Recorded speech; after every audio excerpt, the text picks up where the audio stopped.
Assalamualaikum warahmatullahi wabarakatuh. Semua pengurus PBNU yang saya hormati, semua habaib, semua ulama yang saya hormati, wabil khusus Kiai Haji Abdul Manan, Ketua Lembaga Dakwah PBNU, yang meskipun mondoknya hanya 3 bulan ini sebetulnya problem, sehingga saya kesini ini sebetulnya tidak pernah merasa ibadah. Ini bukan dakwah, ini show dakwah. Jadi yang namanya dakwah itu ya orang-orang di kampung nggak bisa ngaji diajarin ngaji, seperti saya di Jogja, di Rembang. Kalau ini show dakwah, dan ini ada agak kesalahan karena mondoknya hanya 3 bulan. Jadi tidak bisa bedakan mana dakwah, mana show dakwah. Ini jelas show itu. Mungkin yang benar-benar dakwah yang sekarang sedang bikin masjid di pedalaman Kalimantan, pedalaman Sulawesi, atau saudara-saudara kita yang di Korea, saya kemarin di Korea, itu dakwah betul. Kalau ini agak-agak tontonan. Ya tapi masih bagus lah, melihat wajahnya habib ulama itu ibadah. Tapi begini ya, yang jelas saya berharap sekali, saya diundang sekali ini saja, jangan diulang. Karena mencintai ulama itu baik, tapi ngatur ulama itu dosa. Ini jadi ini harus dicatat. Jadi Imam Malik itu kalau diundang tuh marah, meskipun yang undang tuh seorang raja zaman itu, Harun ar-Rasyid. Beliau minta supaya Imam Malik baca Muwatta di istana untuk anak-anaknya, padahal seorang presiden mau ngajari anak-anaknya. Imam Malik marah, masyhur itu, al ilmu yu'ta la ya'ti, ilmu disowani, orang apa ilmu yang sowan. Di mana-mana timba itu ke sumur apa sumur yang ketimba? Timba ke sumur. Ini agak kecelakaan. Pakai air pam. Air pam katanya. Sudah banyak air. Sehingga saya kata orang banyak itu di SK-kan PBNU, tapi itu tidak pernah saya pikir. Karena saya melakukan kebaikan itu sebelum dapat SK. Saya ngajar sebelum dapat SK, saya dakwah di mana-mana sebelum dapat apa? SK. SK saya langsung minallahi ta'ala, dari Allah Ta'ala. Jadi kalau PBNU niatnya ikrar bahwa orang yang sudah manfaat diangkat, itu saya terima. Tapi kalau merasa ngangkat saya, tak lawan di pengadilan itu. Karena saya sudah jadi kiai sebelum diangkat PBNU. Ya ini saksikan ya para muhibin saya. Jadi kalau SK itu ikrar, ngakui kalau Gus Bak manfaat, saya terima. Kan hanya ikrar saja, apa? Tapi kalau merasa ngangkat dari bawah ke atas, itu tak lawan sampai apa? Pengadilan, sampai di akhirat. Tersangkanya ya yang sedang jabat sekarang itu. Tapi saya yakin enggak, Kiai Miftahul Ahyar itu orang alim, karena alumni Sidogiri dan menantunya Syekh Duki. Di antara gurunya itu pernah mbah mertua saya, karena istri saya orang Sidogiri. Beliau juga besanan sama keluarga Lasem, saya ini Durriyah Lasem. Pak Said Akil juga orang alim, mbah-mbahnya juga orang alim. Baru kemarin nyocokkan nasab sama saya. Buyut-buyutnya beliau itu adik buyut saya, pernah cocokkan sama saya. Gus, saya sama saya tua mana? Tua saya, buyut kamu adik buyut saya, kata saya gitu. Tapi saya tetap hormat sama beliau karena ya pernah sepuh umurnya setidaknya. Jadi saya ulang lagi, ngaji seperti ini itu sebetulnya lebih ke show, pertunjukan. Supaya pertunjukan ini tidak dosa, saya isi ngaji betulan. Tapi jangan diulang. Karena biasa ngaji rutin. Saya di Jogja tafsir Jalalain sudah juz 23. Pernah khatam hikam. Sekarang Nashahul Libat separuh. Saya ngaji di Sidogiri Itkon, di Sarang Balaghatul Quran, di Hajen Lubul Usul, tapi sarahnya yang Thariqatul Husul, sarahnya Mbah Sahal Mahfud. Jadi baru di sini ngaji bersaing sama orang yang mondok berapa? 3 bulan. Ini masalah. Masalah. Nggak boleh mondok itu harus buat tulis zaman. Tapi ya tidak apa-apa, mungkin laduni ya. Jadi kalau mondok cepet itu kemungkinannya apa? Laduni. Begini, tapi saya tertarik apa yang dikatakan Kiai Haji Abdul Manan tadi menyangkut kalimat tauhid. Saya ngaji di mana-mana bilang, kalau ngaji itu yang tahqiq itu detail. Detail itu bahasa Arabnya tahqiq. Jadi kita misalnya berpikir secara jernih, orang yang kafir 70 tahun itu pasti menjadi muslim karena melafadzkan la ilaha illallah. Dan itu bi ijma'il ulama. Semua ulama mengatakan demikian. Saya ulang lagi, itu bi ijma'il ulama.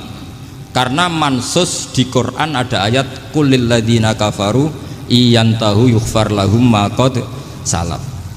Kalau orang yang kafir 70 tahun bisa dihilangkan kekafirannya hanya dengan kalimat la ilaha illallah Muhammadur Rasulullah. Berarti kalimat ini statusnya apa? Penghilang kekafiran, apa? Penghilang kekafiran. Lalu ada kelompok yang mengatakan gara-gara kalimat la ilaha illallah dan pegang patok nisan itu orang menjadi kafir. Ini kan jadi paradok. Lafat yang kita statuskan sebagai penghilang kekafiran dengan lafat yang sama orang menjadi kafir. Itu nggak ketemu nalar. Mbok nalar paling apapun tetap nggak ketemu. Kecuali tadi ya dalilnya pokok yang ngotot tadi. Itu memang kacau itu. Tapi alhamdulillah mereka insya Allah ya sadar. Kamu jangan bayangkan mereka tidak sadar terus, berarti kamu doanya jelek. Bisa saja mereka sudah ingin sadar, berhubung digojlok ini terus nggak jadi sadar. Jadi jangan-jangan salah kita karena sering gojlok sehingga yang mau sadar jadi tidak apa? Nggak sadar. Saya tadi jam 10 sampai setengah 2 masih ngajar di pondok saya ngajar tafsir, masih di Rembang sana saya. Terus saya ke Semarang, Delalah Muyassar. Ya mungkin agak-agak keramat, jadi tetap jam 3:15 saya bisa ketemu Habib Umar Hafid. Saya beberapa menit ya diskusi tentang manhaj beliau, dan kebetulan saya sering belajar kitab beliau sama alumni-alumni Darul Mustafa.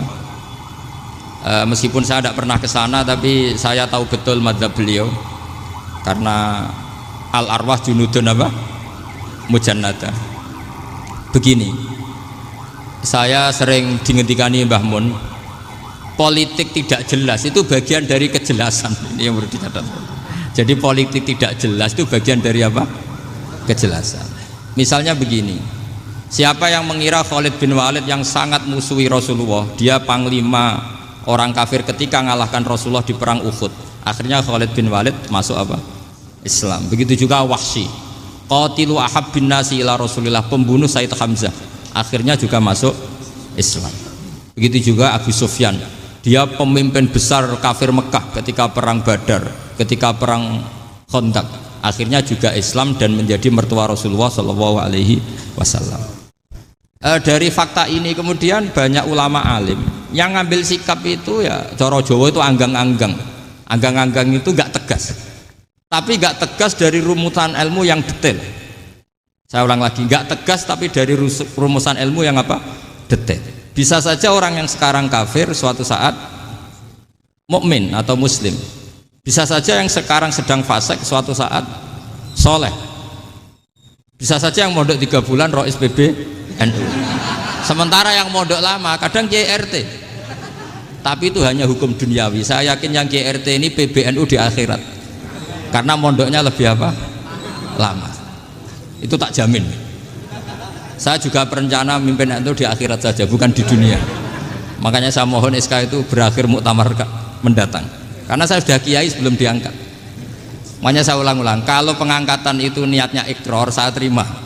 Tapi kalau niatnya ngangkat, tak gugat di pengadilan. Ini tidak guyon, ini betulan itu.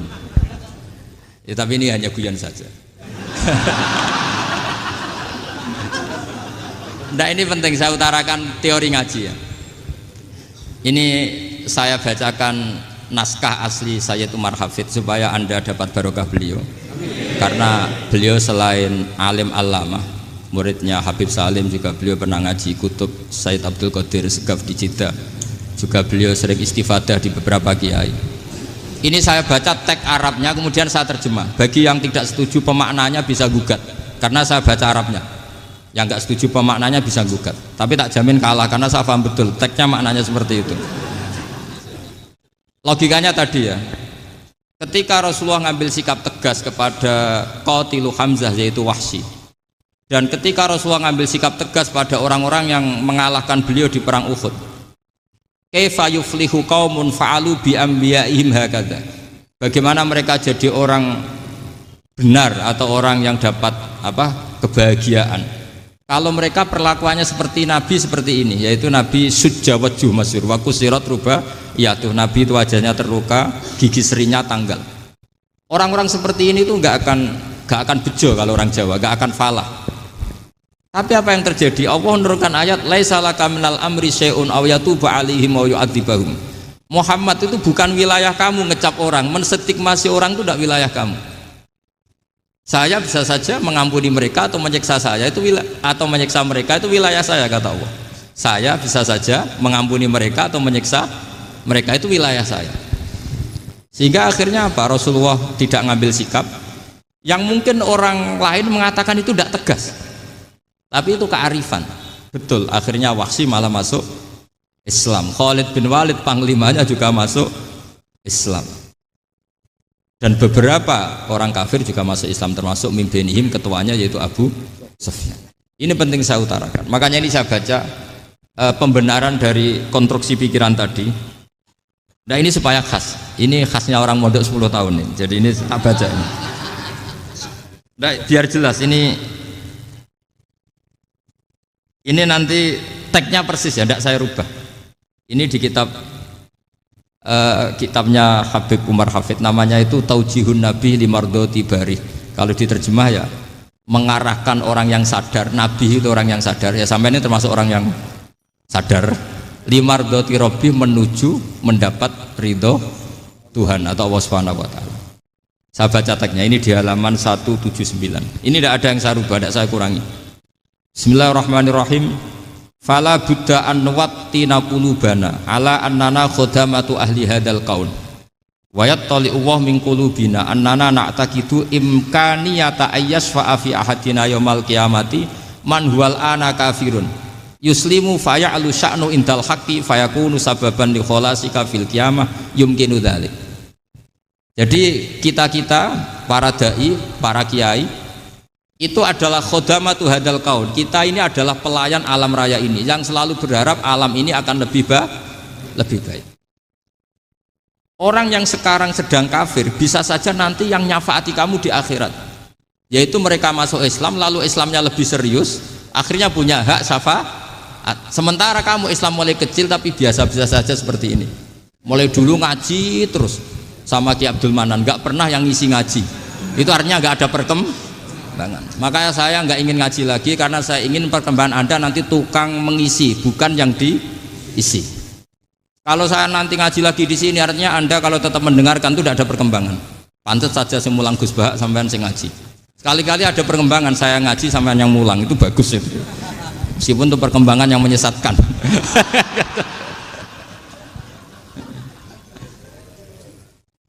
Ini penting saya utarakan. Ini dawuhnya Said Umar ya.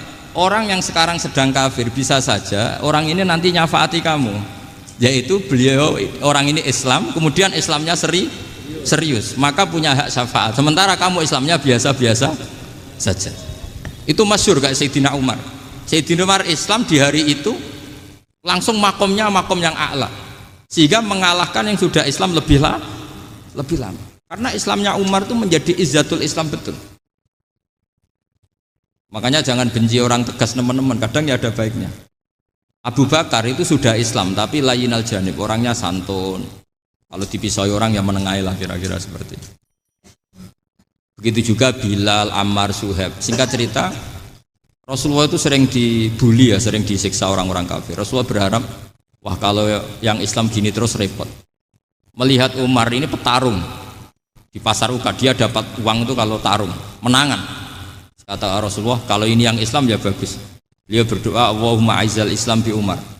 Itu kira-kira 2 hari dari doa beliau, Umar masuk Islam.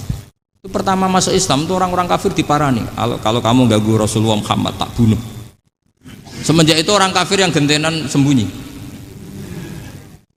Sehingga kata para mereka yang Islam selalu jaya mut aslama Umar, ketika Umar masuk Islam.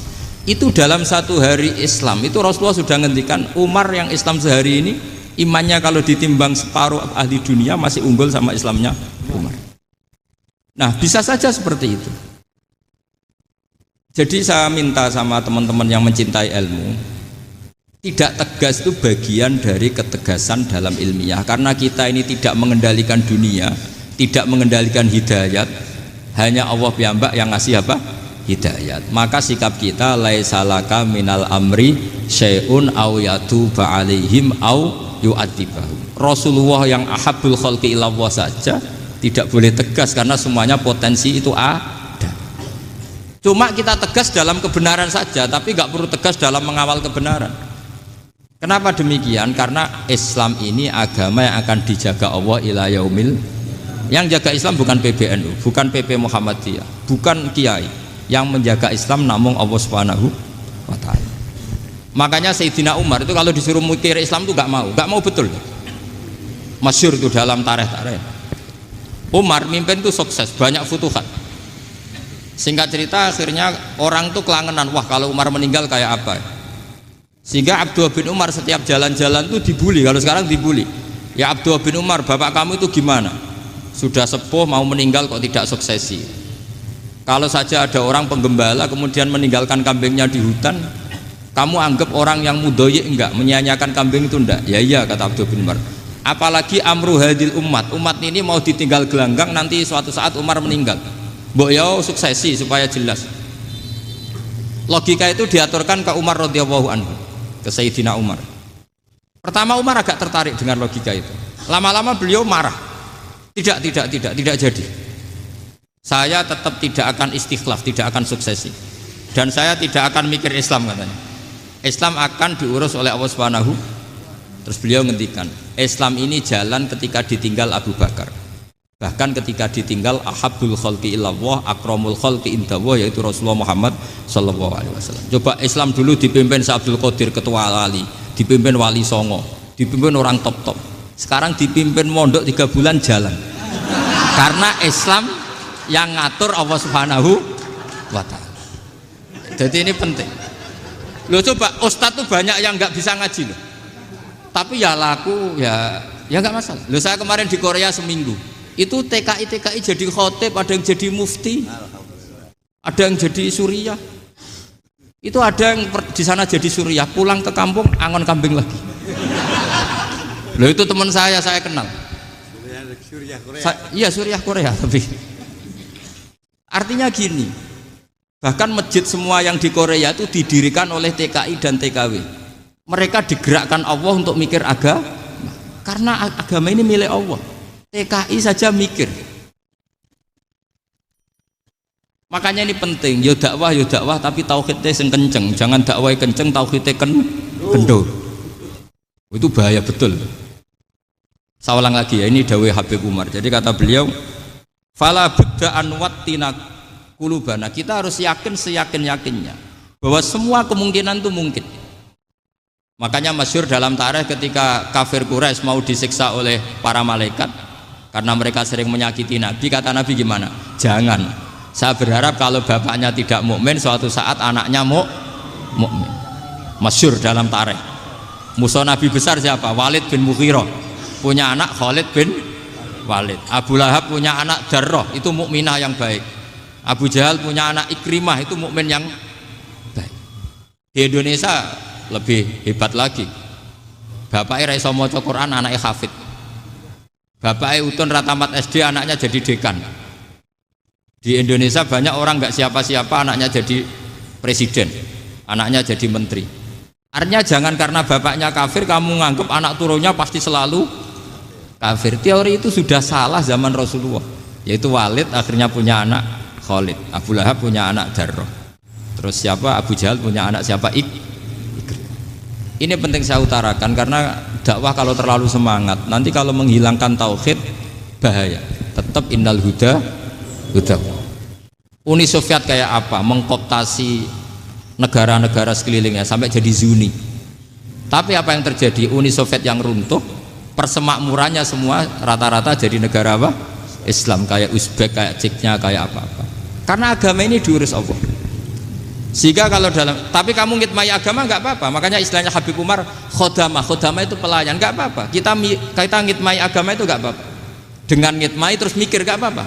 Tapi jangan mikir yang merasa kalau kita mati, wah nanti agama ini kukut karena saya mati. Kamu itu siapa? Agama Islam ini tidak pernah dipasrahkan kamu, diurus oleh Allah Subhanahu wa Ta'ala sendiri. Sehingga ketika Wali Songo meninggal, agama ini tambah kuat sampai sekarang. Kecil saya itu kalau pengajian susahnya bukan main, harus izin sana sini. Sekarang setiap pengajian polseknya datang, polresnya datang, nggak ada intel, nggak ada apa. Padahal kiai dulu sama kiai sekarang itu kira-kira alim mana? Alim kiai dulu. Mbah Hasyim Asy'ari itu ngarang kitab sampai dibaca di Yaman. Saya sering baca juga kitab beliau, Risalatu Ahli Sunnah wal Jamaah. Kiai sekarang mau terjemah aja kadang salah memahami. Tapi ya Islam tetap jalan karena Islam ini dikawal, dijaga oleh Allah Subhanahu wa Ta'ala. Maka kalau dalam cerita tarikh sirahnya Ibnu Ishaq itu, tauhid itu penting.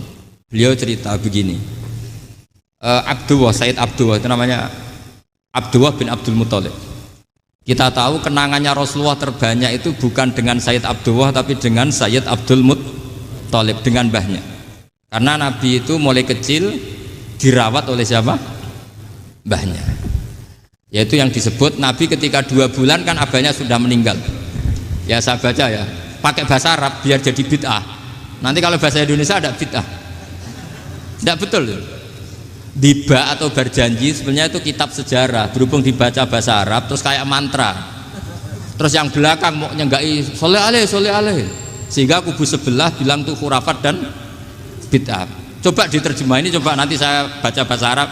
Walamma tamma min hamli syahroni ala masyuril aqwalil marwiyatu fiya bil madinati abuhu Abdullah wa kana qad istaza bi akhwalihi bani adi minat taifatin najariyah wa makatha syahron saqiman yu'anu nasukmahu wasakwa. Terus di pojok sana bilang soleh aleh.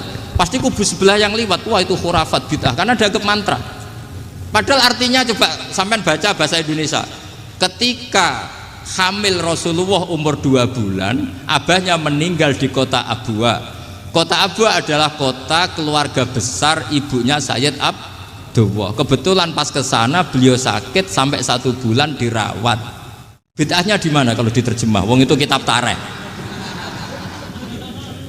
Makanya saya nggak tahu yang membidah-bidahkan tiba itu karena tadi. Tapi sampean juga ikut salah karena nyenggai sholawat tantok itu. Jadi makanya saya bilang tadi kalau bahasa Arab bid'ah, kalau sudah terjemah bid'ah karena kelihatan kalau itu hanya kitab tarikh. Loh, coba bid'ahnya di mana? Wa ba'du fa'aqulu wa Muhammad bin Abdullah bin Abdul Muthalib bin Hasyim. Itu kalau diterjemahkan, kamu harus tahu siapa nama Muhammad. Muhammad punya abah siapa? Rasulullah Muhammad Abdullah. Punya abah siapa? Abdul Mut. Punya abah siapa? Hasyim. Coba baca gitu di kubu sebelah. Oh iya. Berhubung baca bahasa Arab. Wa ba'du fa'aqulu wa Muhammad bin Abdullah bin Abdul Muthalib bin Hasyim. Jadi itu hanya salah baca saja. Maksudnya salah yang ngukumi, bukan salah yang baca, salah yang apa? Ngukumi. Sayyid Abdullah ini orang yang tauhidnya sangat kuat. Sayyid Abdul Muthalib lebih kuat lagi. Saya cerita sedikit betapa pentingnya tauhid. Ketika pasukan Abraha bawa pasukan gajah mau menyerang apa? Ka'bah. Itu sebelum menyerang itu semua aset-aset milik orang kafir Quraisy, milik orang Quraisy lah. Itu ditawan, diambil, termasuk milik Sayyid Abdul Muthalib, milik Abdul Muthalib. Terus ketika mau masuk Ka'bah, mau masuk Mekah, kata Abraha, man sayyidu hadal wadi, siapa yang kamu tuakan, yang kamu pertuan di sini? Oh, Abdul Muthalib. Abdul Muthalib itu dipanggil, itu auranya luar biasa. Abraha yang di tempat perkemahannya itu harus duduk di atas karena dia raja, itu duduk di atas gak berani. Saking wibawanya Abdul Muthalib, ini mbahnya Rasulullah. Akhirnya Abraha bilang gini, saya duduk di bawah tidak mungkin karena saya raja. Kamu duduk jejer saya tidak mungkin karena nanti umat saya kecewa karena raja kok disaingin gitu. Ya sudah, sambil berdiri-diri kita ngomong. Akhirnya Sayyid Abdul Muthalib tadi diomongin gini, saya itu tidak ingin merusak orang-orang Mekah, orang-orang Quraisy. Saya hanya kecewa punya tempat ibadah dikencingi, diberakin sehingga saya mau merubuhkan Ka'bah. Tapi dengan damai, nggak ada perang. Apa jawabnya Abdul Muthalib? Lucu. Nggak apa-apa, Ka'bah kamu robohkan silakan, nggak apa-apa. Yang penting unta saya yang kamu sita kembalikan. harta saya yang 100 unta kamu sita, kamu kembalikan. Itu Abraha kagetnya bukan main. Kaget karena kamu itu pemimpin apa? Tadi saya hormat kamu karena kamu tak anggap orang hebat. Hadhil Ka'bah dinu abaika, ini Ka'bah itu agama kamu. Pas saya hancurkan kok kamu tenang-tenang saja. Padahal pas mau saya hancurkan kamu tenang-tenang saja, malah tanya unta kamu itu gimana? Apa jawabnya Abdul Muthalib? Inna lihadal baiti robban hamahu, sebab Ka'bah itu ada yang punya dan pasti akan melindungi Ka'bah. Tapi kalau unta itu milik saya, ini urusan saya, ini unta. Jadi inna lihadal baiti robban hamahu itu tidak milik saya, itu ada yang punya. Ya sudah, biar yang punya aja yang jaga, itu tidak urusan saya. Akhirnya unta dikembalikan, aman deh, untung double. Terus akhirnya dia ke Ka'bah, fa'akhudha bi halaqatil bab, karena dulu apa itu halaqatil bab, karena dulu itu yang dipakai apa itu pegangan itu bentuknya apa, bulat, makanya diistilahkan halaqah apa, bulat. Kalau sekarang halaqah ilmiah itu seminar. Tidak. Halaqah itu buruhi lain lagi. Ya. Pegang terus bilang gini, kata Abdul Muthalib, ya Allah, Ka'bah ini mau dihancurkan oleh Abraha, Ka'bah ini milik kamu. Saya mau ke gunung, mau melihat apa yang kau lakukan terhadap orang yang mau merusak Ka'bah. Terus Abdul Muthalib bilang ke umatnya, wa ya qaumi, ayo kita ke gunung melihat ma fa'ala rabbuna, apa yang akan dilakukan Tuhan kita terhadap orang yang mau menghancurkan Ka'bah. Jadi santai saja, santai. Terus Abdul Muthalib naik gunung sama orang-orang Quraisy. Abraha datang mau merusak Ka'bah, terus terjadi alam taro kaifa fa'ala rabbuka bi ashabil fil. Itu melihat, dan betul Ka'bah dijaga Allah. Islam juga gitu. Ketika Islam dikooptasi Uni Soviet, semua ulama, semua wali perasaannya hanya nunggu kehancuran Uni Soviet, karena pasti agama ini dijaga Allah. Saya setiap sholat, setiap munajat, ketika baca Rabbana lakal hamdu bil samawati wa mil'ul ardi. Dulu saya iskal itu janggal. Ya Allah, engkau zat yang layak dipuji, yang pujian itu memenuhi langit dan bumi. Pikiran saya kalau bumi ateis itu mujinya kayak apa? Tapi Masya Allah, ketika saya datang di Korea, bumi ateis, ternyata di sana banyak masjid, banyak tasbih, bahkan ada sakduna di sana.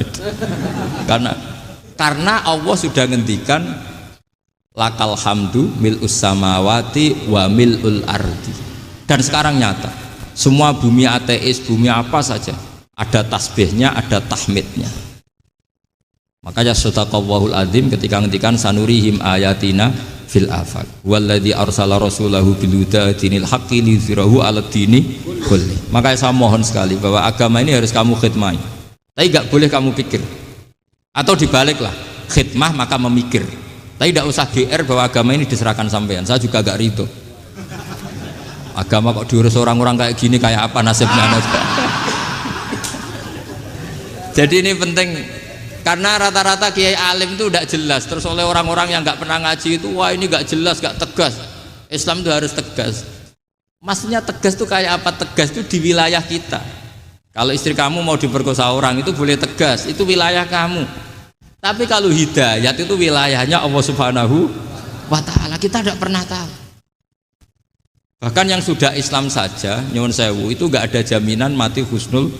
Kita tahu dalam sejarah Sa'labah itu dapat gelar hamamatul masjid, merpatinya masjid. Tapi kita tahu akhirnya Sa'labah itu apa? Su'ul khotimah. Sampai dalam Islam selalu diajarkan ya muqallibal qulub tsabbit qalbi ala din. Jadi kalau kita sendiri saja masih ingin selalu husnul khotimah, agak ada ruang untuk mudah menvonis orang lain. Makanya saya salut sekali ketika Habib Umar menulis kita semua ini mengkhidmai hadal kaun, dan selalu berharap bisa saja suatu saat orang yang sedang kafir bisa saja suatu saat muslim. Nah soal kalau yang sama yang harbi menyerang kita ya tarung. Kalau artinya kalau yang merangi kita ya kita wajib perang, kalau enggak ya habis kita. Seperti kita lakukan ketika diserang Belanda. Tapi ketika mereka musta'man, dhimmi, mu'ahad, orang-orang kafir yang mau berdamai dengan kita ya kita damai. Sebagaimana yang dilakukan Rasulullah SAW ketika berdamai dengan kafir Quraisy yang dipimpin Suhail bin Amr, masyhur itu dalam tarikh. Singkat cerita kan Sayyidina Ali ini pernah konflik sama orang Khawarij. Kata Sayyidina Ali, ya sudahlah, namanya kita musuhan, kita tidak usah ketemu, pakai mediator, kata Sayyidina Ali. Kata orang Khawarij, ini apa-apaan kok butuh mediator? Nggak ada Qur'annya, nggak ada hadisnya. Kira-kira kalau Pak Sayyidina Ali orang Jawa, nggak ada apa tidak tahu.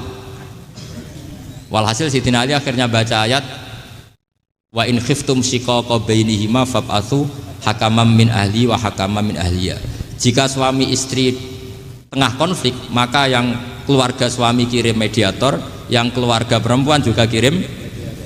Terus kata Sayyidina Ali, wa amru ummati Muhammad a'dhamu min amri rajulin wa imra'atin.